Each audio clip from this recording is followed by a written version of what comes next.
It's me Noor. Today my topic is CPR, cardiopulmonary resuscitation. So first of all we analyze our word cardiopulmonary resuscitation. Cardio related to the heart, pulmonary related to the lungs. Resuscitation recover quickly. तो ये जो है basic life support technique है एक, और इस procedure का नाम है CPR, कार्डियोपल्मोनरी रिसस्टेशन।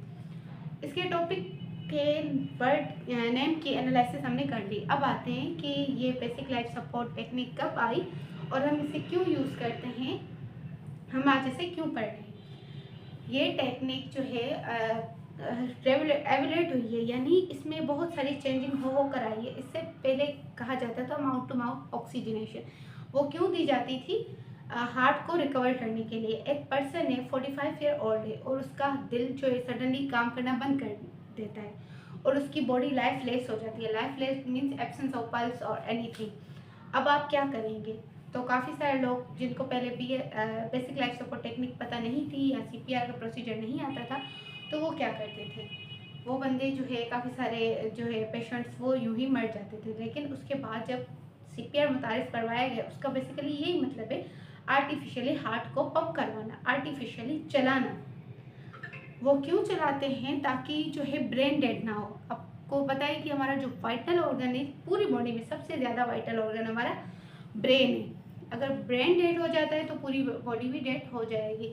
और अगर किसी का हार्ट स्टॉप हो जाता है, काम करना बंद कर देता है और विद इन द 10 सेकेंड्स हम उससे CPR स्टार्ट नहीं करते या उससे जो है कोई भी मेडिकल जो है हेल्प नहीं मिल पाती, तो उसका ब्रेन डेथ हो जाएगा। और ऑटोमेटिक जब ब्रेन डेथ हो जाएगा तो उस पेशेंट की डेथ हो जाएगी। इसके लिए CPR मुतारिफ करवाया गया, जिसे पहले जाना जाता था ब्रीथ टू ब्रीथ ऑक्सीजनेशन, लेकिन अब उसे CPR कहा जाता है। इसका एक प्रोसेस होता है किस तरह से हम जो है नेचुरली जो हार्ट काम करता है हम उसको आर्टिफिशियली करवाते हैं। सबसे पहले आते हैं इसके पहले स्टेप पर, विच इज़ डेंजर।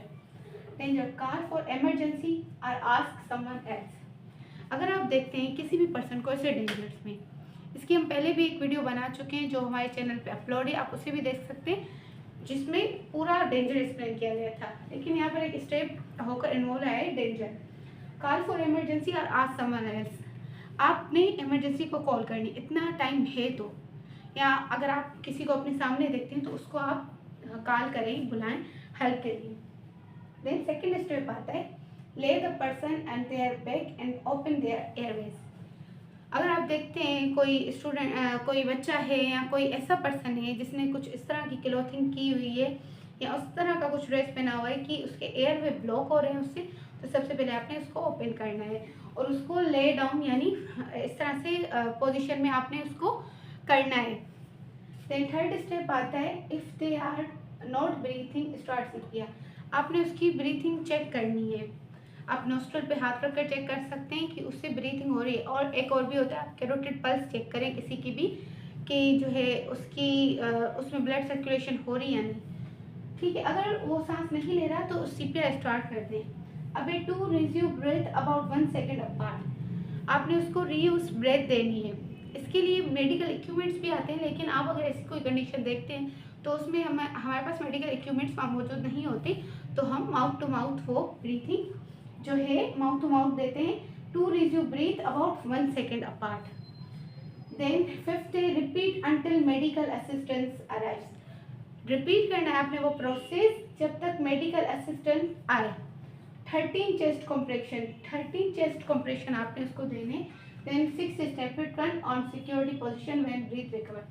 जब ब्रीथ रिकवर हो जाए तो आप उसको सिक्योरिटी पोजीशन पे लाओ। कुछ इसकी अहम पॉइंट्स है। 13 compression it 100 to 120 compression per minute allow. 13 compression आपने उसको एनी हाउ देने एंड 100 to 120 compression अलो है 1 मिनट में, उससे ज़्यादा नहीं देने, उससे जो है कोई इंजरी हो सकती है। Chest to recoil between compression immediately follow their resume breath. That is all about the CPR. Thank you.